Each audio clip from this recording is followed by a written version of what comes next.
3, 2, 1.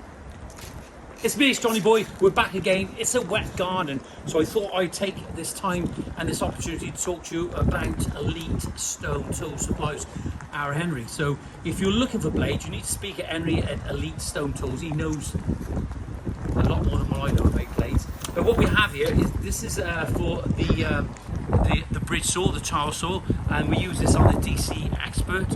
Fantastic blade. You can confirm that, can't you, Lee? Because we cut a huge amount of slate. Let me just show you some of the slate we cut before we go on with this now. When I go over here, don't look at the ball patch, I am having it done. So here we go. So look at this. All these little bits here, all these little coping stones, they are, what are they? 6x6, aren't they? Yeah. 6x6. They were cut from a 3x2, okay? A 3x2, they go all the way around, and we've got the edgings on here, the picture frames on there, and remember, we've actually cut the porcelain patio as well.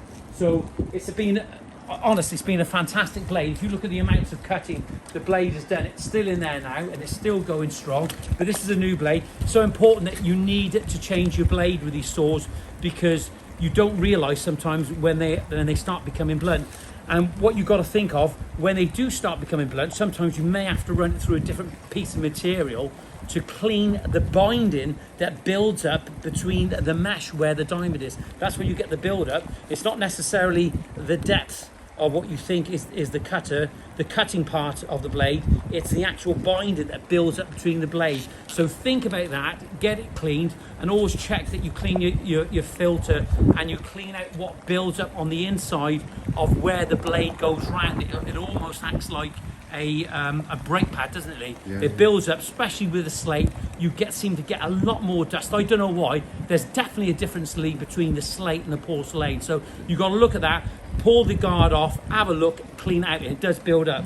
This is the super thin mesh. This is the D115. This goes on your grinder. This is a fantastic blade, and it just works perfectly. But the thing that we have to consider when we're cutting porcelain, slate, granite, sandstone, marble, whatever you're cutting out there, right, you've got to make sure you use the right blade. If you're using a blade that is a dry cut blade, it's a dry cut blade, and some of those dry cut blades can actually be used for wet cutting as well, but usually it will tell you on the package. And because I haven't got my glasses on, I can't see now. If you need to ask any questions about diamond tip blades, or you're looking for blades, just go to the website www.elitestonetools, speak to Henry and tell them Johnny Boy sent you.